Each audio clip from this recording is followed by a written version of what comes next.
Hello friends, welcome to our channel flip your coin. Mutual funds के बारे में सबने सुना है, टीवी से या फिर दोस्तों के साथ बातें करते हुए। ये भी पता है कि उसमें इन्वेस्ट करके अच्छे रिटर्न्स कमा सकते हो, लेकिन बहुत लोगों को ये पता नहीं चल पाता कि म्यूचुअल फंड्स एक्चुअली में सर्च कैसे करें और अपने लिए बेस्ट कौन सा है ये डिसाइड कैसे करें। तो जिन्हें म्यूचुअल फंड सिलेक्ट करने के लिए दिक्कत आती है, इन लोगों के लिए ये वीडियो बेस्ट होगा। और अगर आपको हमारे वीडियोस पसंद आ रहे हैं तो प्लीज़ लाइक, शेयर और सब्सक्राइब जरूर करें। अगर आपको म्यूचुअल फंड्स के बारे में बेसिक्स पता नहीं तो आप हमारे ये वीडियोस ज़रूर देखें। उसके बाद इस वीडियो को देखेंगे तो आपको म्यूचुअल फंड सिलेक्ट करने में आसानी होगी। तो म्यूचुअल फंड सिलेक्ट करने के लिए हम एक फ्री और इजीली अवेलेबल टूल का इस्तेमाल करेंगे। इसके लिए आपको सिर्फ एक स्मार्टफोन या फिर लैपटॉप में इंटरनेट कनेक्शन होना ज़रूरी है। तो म्यूचुअल फंड सिलेक्ट करने के लिए आपको जाना है आपके मोबाइल के वेब ब्राउज़र पर, जैसे कि गूगल, और यहाँ पे टाइप कीजिए मनी कंट्रोल। यहाँ पे आने के बाद ये एक वेबसाइट आ रहा है, इसके ऊपर जब हम क्लिक करेंगे तो ये वेबसाइट ओपन हो जाएगा। तो यहाँ पे आपको फाइनेंसेस, शेयर मार्केट के रिलेटेड काफ़ी सारे न्यूज़, एनालिसिस या फिर एक्सपर्ट के ओपिनियंस, ये सब मिल सकता है।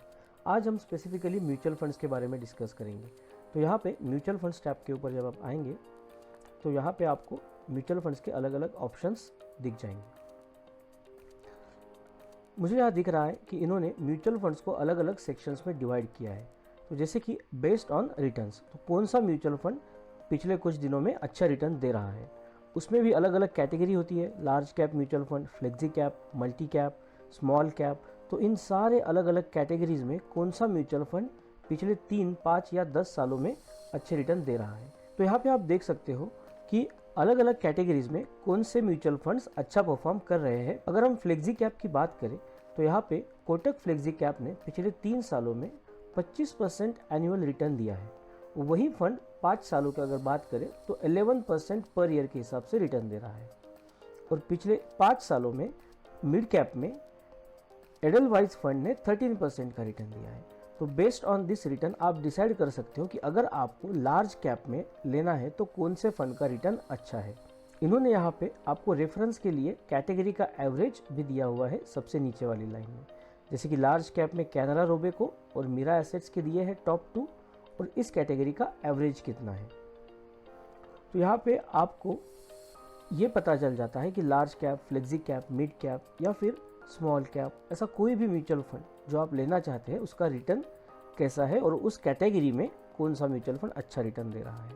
इसके अलावा आपको कौन सा कैटेगरी लेना है ये आपके फाइनेंशियल गोल्स पे डिपेंड करेगा।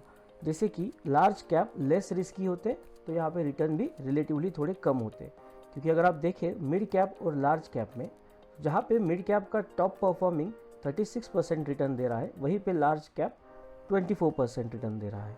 लेकिन मिड कैप और स्मॉल कैप में रिस्क ज़्यादा होते हैं, इसीलिए ये फ्लक्चुएशन भी ज़्यादा देते हैं। अगर आपको किसी पर्टिकुलर म्यूचुअल फंड के बारे में ज़्यादा जानकारी चाहिए तो आप इसके अंदर यहाँ पे क्लिक करके जा सकते हो।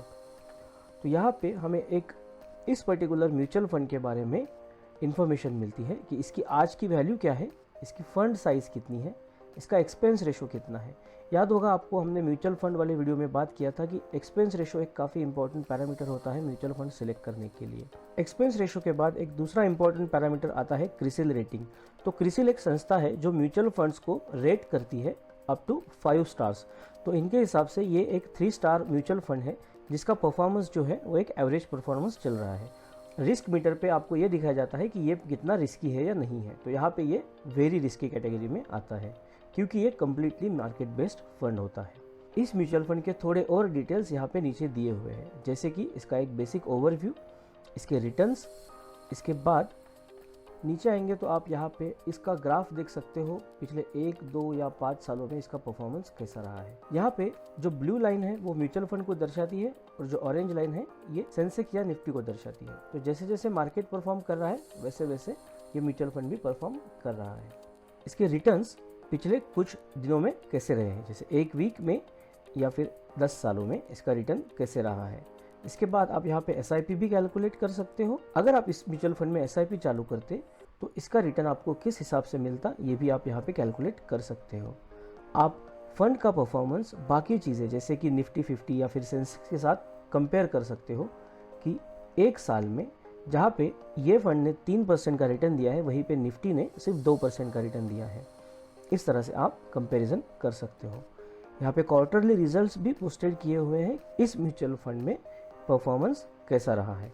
इसके बाद आप इस म्यूचुअल फंड का पोर्टफोलियो भी देख सकते हो। पोर्टफोलियो मतलब इस म्यूचुअल फंड ने कौन कौन से शेयर्स में इन्वेस्ट किया है।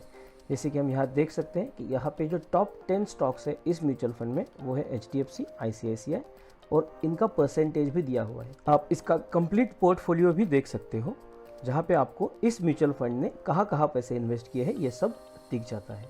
बेस्ड ऑन दिस आप आसानी से डिसीजन ले सकते हो कि आपको इस म्यूचुअल फंड में जाना है या नहीं जाना है। यहाँ पे SIP कैलकुलेटर के ज़रिए आप ये कैलकुलेट कर सकते हो कि आप अगर इस म्यूचुअल फंड में SIP चालू करते हो तो आपको कितना रिटर्न मिलेगा। तो यहाँ पे मान के चलते हैं हम कि हमने 1 अप्रैल 2015 में इसमें इन्वेस्टमेंट करना चालू किया है 5,000 रुपये पर मंथ। तो यहाँ पे 5,000 रुपये पर मंथ के हिसाब से अगर हम लोग करते हैं इन्वेस्ट और आज की डेट में अगर हम इसको सेल करते हैं तो हमें कितना रिटर्न मिले। तो हमने आज तक इसमें 4,85,000 इन्वेस्ट किए होते और हमारा टोटल प्रॉफिट होता 3,92,000। एवरी ईयर 14.4% के रिटर्न से हम लोग यहाँ पे कमा सकते थे। अब एक बार फिर से इनके म्यूचुअल फंड के मेन पेज पे जाते हैं। म्यूचुअल फंड्स, यहाँ पे हमने पहले देखा था कि रिटर्न्स के हिसाब से आप म्यूचुअल फंड सिलेक्ट कर सकते हो। तो यहाँ पे रिटर्न्स के साथ साथ रिस्क रेशो में या फिर fund manager, portfolio, asset allocation, इसके हिसाब से भी आप इन म्यूचुअल फंड्स को फिल्टर कर सकते हो।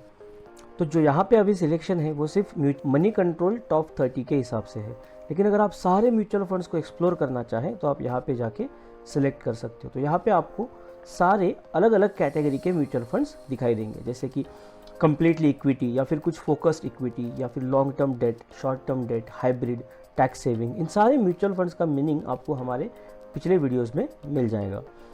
तो यहाँ पे अगर हम देखते हैं कोई भी एक म्यूचुअल फंड जैसे कि एडलवाइज लार्ज कैप फंड, इसको क्रिसिल का 4 स्टार रेटिंग है। इसका 32,000 करोड़ रुपीज़ का टोटल इन्वेस्टमेंट वैल्यू है।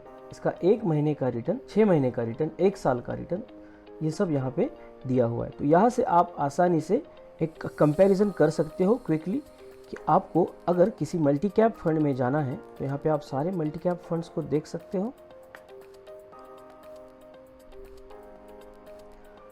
यहाँ पे आप सारे मल्टी कैप फंड्स देख सकते हो और इनके रिटर्न के हिसाब से इनको आप चेक कर सकते हो।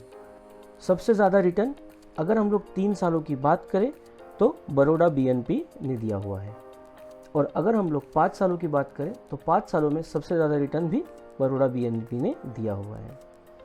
लेकिन सिर्फ पिछले 1 साल में ये म्यूचुअल फंड गिर रहा है, तो यहाँ पे नेगेटिव रिटर्न था।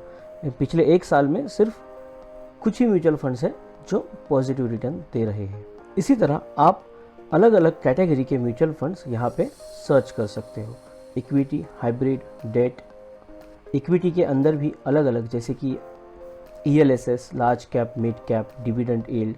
तो ये सारे म्यूचुअल फंड्स आप आपके फाइनेंशियल नीड्स और रिस्क हिसाब से सिलेक्ट कर सकते हो। आई होप कि आपको वीडियो इन्फॉर्मेटिव लगा होगा। Thank you for watching, keep saving and make sure to flip the coin of your destiny in your favour.